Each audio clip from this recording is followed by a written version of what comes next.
Assalamualaikum warahmatullahi wabarakatuh. Alhamdulillah alladzi an'amana bi ni'matin la tuhsa. Wassalatu wassalam ala sayyidil mustafa wa rasulil murtada sayyidina wa nabiyyina wa maulana Muhammad wa ala alihi wa ashabihi alladzina nalu martabatal ulia wa manzilatal quswa amma ba'd. Para pemirsa yang dirahmati dan dicintai Allah Subhanahu wa taala, alhamdulillah puji dan syukur kita panjatkan kehadiran Allah Subhanahu wa taala dengan rahmat, nikmat dan karunia-Nya. Pada hari ini kita dipertemukan kembali dalam kajian kitab Tuhfatur Raghibin karya Al-Allamah Asy-Syaikh Muhammad Arsyad bin Abdullah Al-Banjari.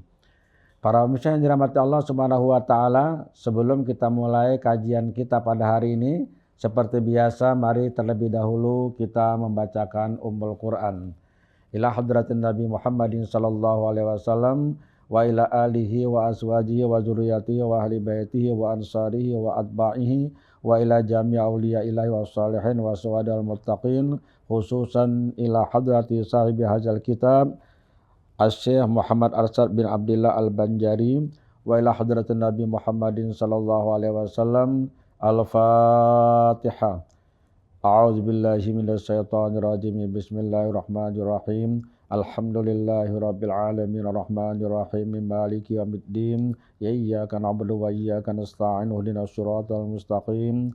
Shiratal ladzina an'amta 'alaihim ghairil maghdubi 'alaihim waladdallin. Amin. Para pemirsa dan dirahmati Allah Subhanahu wa taala, kajian kita hari ini melanjutkan kajian kita sebelumnya, masih di halaman 37 kitab Tuhfatur Raghibin. Para pemirsa yang memiliki kitabnya silakan buka di halaman 37. Qala al-mu'allif rahimahullahu taala wa nafa'ana bihi wa bi ulumihi fid dharaini amin. Syekh Muhammad Arsyad bin Abdullah Al-Banjari mengatakan, dan setengah mereka itu adalah iktikadnya bahwa segala makhluk beroleh pahala sebab berbuat kebajikan mereka itu, dan tiada beroleh siksa sebab berbuat kejahatan. Dan adalah kafir dan asi itu ma'zur. Mereka itu tiada ditanyai Allah Ta'ala akan mereka itu, karena segala af'al itu daripada Allah Ta'ala dan hamba itu digagahi pada perbuatannya. Maka iktikad yang demikian itu kufur. Dan setengah mereka itu adalah iktikadnya bahwa Allah Ta'ala tiada menyiksa akan hambanya. Dan karena jika disiksanya akan dia, niscaya adalah ia zalim. Maka iktikad yang demikian itu kufur. Para pemirsa yang dirahmati Allah Subhanahu wa taala, ada dua hal yang kita bicarakan hari ini dari yang disampaikan oleh Datuk Kalampayan, ya, Syekh Muhammad Arsyad Al-Banjari. Yang pertama, iktikad kaum Jabariyah atau keyakinan kaum Jabariyah bahwa kalau seseorang berbuat kebaikan maka ia mendapatkan pahala. Tetapi kalau orang berbuat kejahatan, dia tidak mendapatkan siksa. Istilah beliau, dan tiada beroleh siksa sebab berbuat kejahatan. Kalau orang berbuat baik, menurut iktikad Jabariyah ini, dia akan dapat pahalanya. Tapi kalau dia berbuat jahat, dia tidak akan mendapatkan siksa. Allah tidak akan menyiksa orang yang bersangkutan sejahat apapun dia. Bahkan beliau mengatakan iktikad Jabariyah itu berpendapat bahwa adalah segala kafir dan asi itu ma'zur. Jadi orang kafir, orang yang tidak beriman, dan asi itu hanya orang berbuat dosa dan maksiat, itu ma'zur, diuzurkan atau dimaafkan. Jadi kalau ada orang itu tidak beriman kepada Allah, tidak beriman kepada Rasulullah, ada orang berbuat dosa, berbuat maksiat, asi namanya, itu kata beliau menurut paham orang-orang Jabariyah adalah ma'zur. Ma'zur itu uzur, diuzurkan atau dimaafkan saja keadaannya itu. Kenapa? Karena kata beliau, menurut paham Jabariyah ini, af'al itu daripada Allah Subhanahu wa taala. Af'al itu maksudnya perbuatan. Jadi kekafirannya itu Allah juga yang mengkafirkan. Kemaksiatan itu pun Allah juga yang membuat dia menjadi maksiat. Karena itu Allah Subhanahu wa taala tidak akan menjatuhkan siksa kepada yang bersangkutan. Bahkan menurut beliau di sini tiada ditanyai Allah taala akan mereka itu. Ditanyai ini maksudnya diminta pertanggungjawaban. Jadi orang yang kafir, orang yang maksiat menurut paham Jabariyah itu tidak ada pertanggungjawaban atas kekufuran dan kemaksiatannya. Kemudian perbuatan-perbuatan dilakukannya itu semuanya dari Allah Subhanahu wa taala. Kenapa dia tidak beriman? Kenapa dia kufur? Kenapa dia berbuat dosa? Kenapa berbuat maksiat? Jawabannya karena Allah yang melakukan itu. Allah lah yang menetapkan dia kafir, Allah lah juga yang menetapkan dia jadi orang berbuat dosa dan maksiat.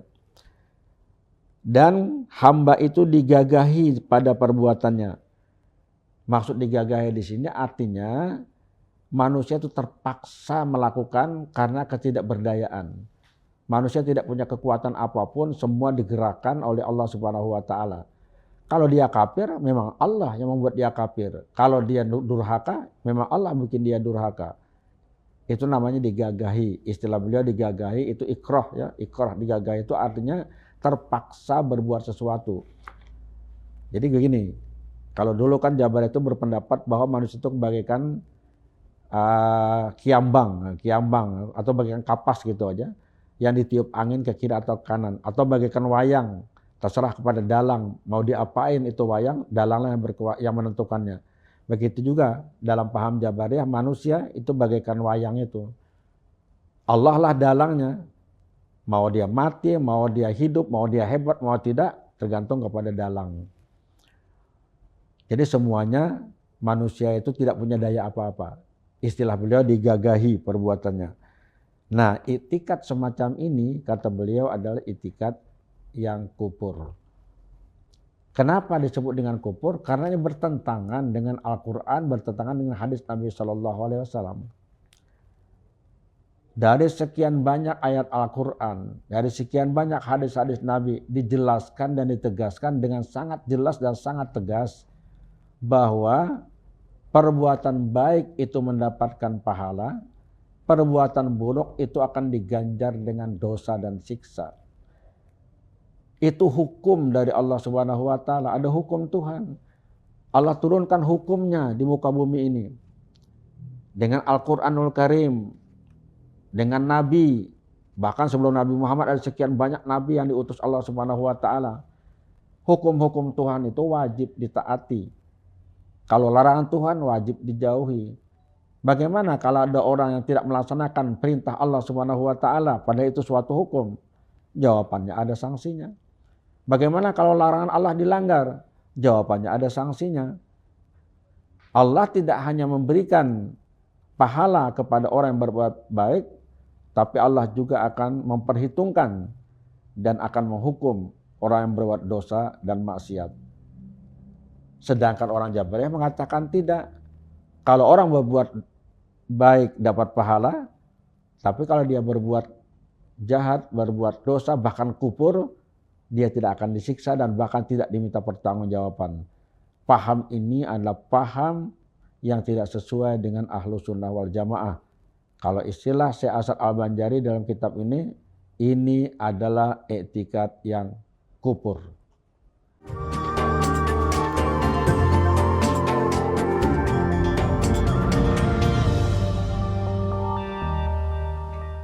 Para pemirsa yang dirahmati dan dicintai Allah Subhanahu wa taala, kita mungkin sering mendengar ada ayat Al-Qur'an yang sering disampaikan oleh para ulama kita, para ustadz, para guru, atau para mubalik, baik dalam khutbah, dalam ceramah, dalam pengajian. Sering sekali kita dengar ayat itu. Apa itu? Ayat 160 surah Al-An'am. Allah Subhanahu wa taala berfirman, A'udzubillahi minasyaitonirrajim. Bismillahirrahmanirrahim. Man jaa'a bil hasanati falahu asyru amsalihha Wa man jaa bis sayyiati fala yujza illa mislaha wa hum la yuslamun. Barang siapa melakukan kebaikan, di sini jaa boleh diartikan membawa. Barang siapa membawa kebaikan, artinya dia ke akhirat nanti menghadap Allah membawa kebaikan yang banyak dia kerjakan selama hidup di dunia, falahu asru amsalihha. Allah akan berikan pahala 10 kali lipat. Jadi kalau orang berbuat baik, itu pahalanya 10 kali lipat dari apa yang dia lakukan. Inilah penghargaan yang diberikan Allah kepada orang yang melakukan perbuatan yang baik. Tapi wa man jaa bis sayyiati, barang siapa melakukan perbuatan yang buruk, perbuatan dosa, perbuatan mungkar, perbuatan yang maksiat, dia datang menghadap Allah Subhanahu wa taala, fala yujza illa mislaha. Dia tidaklah akan dibalas kecuali seumpama perbuatan itu. Jadi untuk perbuatan yang tidak baik tetap ada balasannya, tetap ada siksanya, tetap ada hukumannya. Cuma hukumannya itu sebatas perbuatan jahat yang ia lakukan. Allah tidak melebihi dari itu. Beda kalau pahala. Perbuatan baik 10 kali lipat, dilipat gandakan. Itu menunjukkan kemurahan dan cinta kasih sayang Allah kepada hamba-hambanya. Tapi bukan berarti orang berbuat dosa dan maksiat bebas. Tetap mendapat hukuman, cuma hukumannya illa mislaha, sesuai dengan apa yang dia lakukan. Dan mereka, kata Allah Subhanahu wa taala, tidaklah dizalimi. Wahum la yuzlamun. Mereka tidak dizalimi. Artinya Allah tidak akan berbuat zalim atau aniaya kepada hamba-hambanya. Nah, ayat ini para pemirsa, dari satu sisi menunjukkan kemurahan Allah Subhanahu wa taala yang memberikan pahala jauh lebih besar dibanding apa yang dikerjakan. Dan kalau perbuatan yang buruk yang dilakukan, Allah tidak melebihkan hukuman atau siksanya kecuali sebatas apa yang dilakukan saja. Berbeda dengan yang baik yang mendapatkan 10 kali lipat. Tapi dari sisi yang lain ayat ini menegaskan dan menjelaskan bahwa perbuatan yang buruk, perbuatan durhaka dan maksiat, apalagi kekufuran, itu ada balasannya, ada siksanya. Tidak seperti pahamnya orang Jabariyah yang berpendapat bahwa hanya perbuatan baik yang diberikan Allah pahala, sementara perbuatan buruk dan jahat itu makzur, itu dimaafkan oleh Allah Subhanahu wa taala karena keuzuran yang bersangkutan, sebab Allah menurut mereka itulah yang menentukan orang berbuat atau tidak berbuat secara total. Manusia digagahi, istilah beliau. Nah, paham seperti ini, Jabariyah yang mengatakan bahwa orang berbuat dosa dan maksiat itu tidak akan disiksa, ini adalah paham yang tidak benar. Kita tidak bisa membayangkan para pemirsa yang dirahmati Allah Subhanahu wa taala, kalau paham ini dianut oleh orang beriman, dianut oleh orang Islam yang berkeyakinan seperti Jabariyah bahwa perbuatan dosa dan kemaksiatan, bahkan perbuatan kekufuran atau orang yang kufur tidak akan disiksa. Apa yang terjadi kira-kira? Akan marak di mana-mana kejahatan akan terjadi. Akan marak di mana-mana perbuatan dosa dan maksiat akan terjadi. Akan marak kekufuran di mana-mana. Bahkan dakwah Islam sudah tidak diperlukan lagi. Karena orang berbuat dosa juga tidak akan mendapatkan siksa dari Allah Subhanahu wa taala. Jelas ini bertentangan dengan Al-Quran, bertentangan dengan hadis Nabi SAW. Pemirsa kan masih ingat tuh dengan juga ayat yang sering kita baca. Allah Subhanahu wa taala berfirman, A'udzubillahi minasyaitonirrajim, bismillahirrahmanirrahim. Faman ya'mal misqala dzarratin khairan yarah, wa may ya'mal misqala dzarratin syarran yarah. Barang siapa melakukan perbuatan yang baik walaupun sebesar zarrah, sebesar atom, sebesar debu, sebesar biji sawi, macam-macam orang menerjemah itu, saking kecilnya itu perbuatan yang baik, yarahu, dia akan lihat hasilnya. Artinya dia akan dapat imbalan, akan dapat balasan pahala dari Allah Subhanahu wa taala. Tapi wa may ya'mal mithqala dzarratin syarran yarah, Siapapun melakukan perbuatan yang jahat, perbuatan yang mungkar, walaupun sebesar zarah, sebesar atom, sebesar debu, sebesar biji sawi, yarahu, dia juga akan lihat nanti akibatnya dalam bentuk siksaan dari Allah Subhanahu wa taala. Jadi dari ayat-ayat ini jelas yang baik dapat pahala, yang buruk dapat dosa, dan itu ada siksa di dalamnya. Makanya i'tikad yang dianut oleh kaum Jabariyah yang mengatakan bahwa orang berbuat baik dapat pahala, orang kafir dan berbuat dosa dan maksiat tidak akan diminta pertanggungjawaban dan tidak akan disiksa oleh Allah, karena yang menentukan atau menetapkan kekufuran dan kemaksiatan itu Allah juga, bertentangan dengan ayat ini, bertentangan dengan sunnah Nabi Shallallahu Alaihi Wasallam. Oleh karena itu maka sangat beralasan kalau dikatakan di dalam kitab ini i'tikad tersebut adalah kufur, karena akan membawa akibat yang sangat buruk bagi kehidupan umat manusia. Pada saat tidak ada lagi sanksi bagi pembuat dosa dan maksiat, maka pada saat itu kemaksiatan akan merajalela di mana-mana dilakukan, karena orang merasa tidak berdosa melakukannya. Nauzubillahi min dzalik. Ini adalah akibat yang buruk yang terjadi kalau i'tikad ini menjadi anutan masyarakat. Para misal dirahmati Allah Subhanahu wa taala. Ujung dari ayat itu Allah mengatakan wahum la yuzlamun. Mereka tidak akan dizalimi. Allah tidak pernah menzalimi kepada hambanya. Kalau Allah menghukum, Allah mengazab, Allah menyiksa, itu karena perbuatan hamba itu sendiri. Allah sudah memberikan kewenangan kepada manusia untuk mengelola bumi ini. Allah berikan akal kepada manusia. Allah berikan istita'ah kepada manusia. Walaupun penentuan di tangan Allah Subhanahu wa taala. Allah berikan ikhtiar, kehendak untuk memilih kepada manusia. Karena itulah maka manusia bertanggung jawab dengan perbuatannya. Tidak bisa dikatakan perbuatan aku perbuatan Allah. Aku mencuri, ya Allah mencuri. Itu Jabariyah namanya. Dan Jabariyah itu adalah kelompok yang i'tikadnya tidak sesuai dengan Al-Quran dan Sunnah Nabi besar Muhammad Sallallahu Alaihi Wasallam. Allah tidak menzalimi. Kalau Allah menyiksa, justru itu karena keadilan Tuhan. Manusia bisa bayangkan tuh, orang berbuat baik dapat pahala, adil.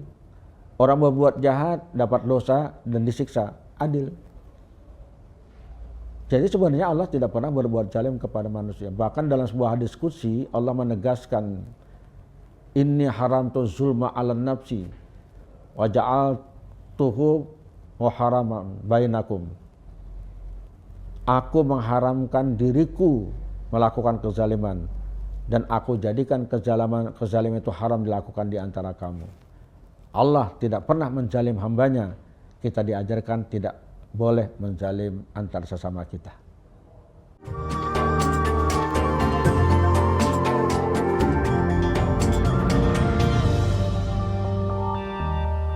Para pemirsa dirahmati Allah Subhanahu wa taala, pada paragraf berikut Syekh Muhammad Hasan Al-Banjari juga menyebutkan soal kezaliman tadi dalam pandangan orang-orang Jabariyah atau i'tikad orang Jabariyah. Tadi kita sudah bacakan. Coba kita lihat para pemirsa, apa yang ditulis beliau di sini. Dan setengah mereka itu adalah i'tikadnya bahwa Allah Ta'ala tiada menyiksa akan hambanya. Dan karena jika disiksanya akan dia niscaya adalah ia zalim, maka i'tikad yang demikian itu kufur. Dalam sekian banyak ayat Al-Quran, Allah mengancam orang berbuat dosa dan maksiat dengan siksaan-siksaan. Apakah kalau Allah menyiksa orang berbuat dosa dan maksiat, orang berbuat jahat dan mungkar, itu berarti Allah zalim? Jawabannya tidak. Itu justru seperti yang saya sampaikan tadi, menunjukkan keadilan Allah Subhanahu wa taala. Orang berbuat baik dikasih pahala, balasannya surga. Orang berbuat jahat dapat dosa dan balasannya adalah neraka. Itu norma yang ditentukan oleh Allah Subhanahu wa taala. Sama dengan kehidupan kita di dunia ini kan. Kalau orang berbuat jahat ada hukumannya. Berapa banyak hukumannya tergantung kepada berapa besar kejahatan yang dia lakukan. Ada orang yang mencuri, orang yang merampok, orang yang korupsi. Ada ketentuan hukum yang berlaku.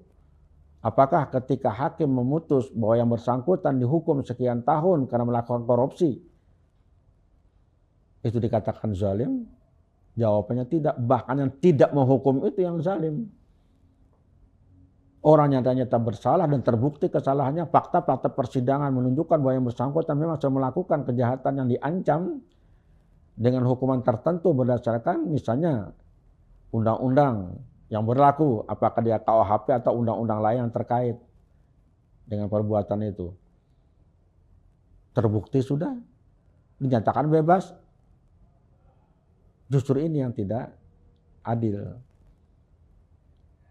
Para pemirsa dirahmati Allah Subhanahu wa taala, jangan pernah sekali-kali orang beriman menyatakan atau berpikiran bahwa Allah itu zalim karena ada hukuman yang ditetapkan oleh Allah kepada orang berbuat dosa dan maksiat. Katakan itu justru keadilan Allah Subhanahu wa taala. Allah itu Maha Adil, Al-Adl. Bahkan salah satu dari nama Allah itu adalah Al-Adl. Allah itu Maha Adil. Tidak ada sedikit pun kezaliman. Jangan seperti pahamnya Jabariyah yang mengatakan kalau Tuhan menyiksa itu namanya Tuhan zalim. Nggak ada jadinya hukum di situ. Orang akan bebas berbuat apa saja karena nggak ada siksaan. Padahal orang yang tidak sembahyang ada hukumannya karena dia melanggar perintah Allah, melanggar kewajiban. Orang yang tidak berpuasa ada hukumannya. Orang yang tidak berzakat hukumannya jelas sangat keras. Apalagi orang berbuat dosa-dosa dan maksiat yang lain. Orang yang makan riba, orang yang membunuh orang lain, orang yang mencuri, orang yang merampas, orang yang merampok. Semua itu ada hukuman. Dan itu hukum Allah Subhanahu wa taala. Bukan hanya di akhirat, di dunia pun sesungguhnya harus ditegakkan hukum itu. Yang disebut dengan hukum Allah Subhanahu wa taala. Hududullah. Itu adalah ketentuan dan ketetapan dari Allah Subhanahu wa taala. Disinilah letaknya keadilan itu. Jadi ada perimbangan. Adil itu kan artinya berimbang nih. Berimbang. Yang baik dapat penghargaan. Yang jahat dapat hukuman. Kalau yang baik dapat penghargaan, yang buruk tidak dapat siksa, justru itu yang tidak adil. Para pemirsa dirahmati Allah Subhanahu wa taala, paham yang dianut oleh kaum Jabariyah seperti tadi, yang eksplisit menyebutkan Allah itu zalim kalau Allah menyiksa hambanya yang berbuat dosa dan maksiat, itu paham yang tidak benar. Istilah Syekh Asad Al-Banjari di dalam kitab ini, itikadnya itu adalah kufur, atau itikad yang demikian itu adalah kufur. Kita berdoa kepada Allah Subhanahu wa taala, mudah-mudahan Allah melindungi kita dari iktikad atau keyakinan yang tidak benar. Kajian kitab ini perlu kita sebarluaskan supaya kita bisa mengenal apa iktikad, apa keyakinan, apa ucapan, apa perbuatan yang itu membawa kepada kekufuran. Kita mungkin sudah ngaku Ahlussunnah wal Jamaah. Kita sudah beriman kepada Allah Subhanahu wa taala. Kita beriman kepada Rasulullah SAW. Kita sudah merasa kita masuk dalam kelompoknya umat Nabi besar Muhammad SAW. Tapi apakah etikat kita sudah benar? Apakah ucapan kita sudah benar? Apakah perbuatan kita sudah benar? Maka dengan mempelajari kitab ini insya Allah kita akan melihat mana yang benar, mana yang tidak, mana yang salah, mana yang lurus sesuai dengan bimbingan dan tuntunan dari Allah Subhanahu wa taala dan Nabi besar Muhammad sallallahu alaihi wasallam. Karena itu mari kita bersama-sama berdoa semoga Allah memberikan petunjuk dan hidayah kepada kita semua sehingga kita selalu berjalan di jalan yang lurus, berada di jalan yang diridainya, dan kita menjadi hamba yang salihin, hamba yang muttaqin, dan hamba yang syakirin. Ala hajin niyah wa likulli niyatin salihah wa ila hadratin Nabi Muhammadin sallallahu alaihi wasallam. Al-Fatihah. A'udzu billahi minasyaitonir rajim. Bismillahirrahmanirrahim. Alhamdulillahirabbil alamin arrahmanir rahim maliki yaumiddin. Iyyaka na'budu wa iyyaka nasta'in ihdinas siratal mustaqim siratal ladzina an'amta 'alaihim ghairil maghdubi 'alaihim waladdallin. Amin. Amin amin ya rabbal alamin. Bismillahirrahmanirrahim. Alhamdulillahirabbil alamin. Allahumma shalli wa sallim wa barik ala asyrafil anbiya'i wa mursalin sayyidina wa habibina wa qudwatina wa maulana Muhammadin wa ala alihi wa sahbihi ajma'in. Allahumma ighfir lana wa li walidina warhamhum kama rabbana shighara wa li jami'il muslimina wal muslimat wal mu'minina wal mu'minat al ahya'i minhum wal amwat bi rahmatika ya arhamar rahimin. Allahumma anfa'na bima 'allamtana wa 'allimna ma yanfa'una wa zidna ilma. Allahumma akhrijna min zulumatil wahmi wa akrimna bi nuril fahmi wa aftahna abwabal ilmi wa zaina bil akhlaqil hasanah wa qina bi rahmatika ya arhamar rahimin. Rabbana atina fid dunya hasanatan wa fil akhirati hasanatan wa qina azabannar. Wa sallallahu ala sayyidina Muhammad wa ala alihi wa sahbihi ajma'in. Subhana rabbika rabbil izzati amma yasifun wa salamun ala mursalin walhamdulillahi rabbil alamin.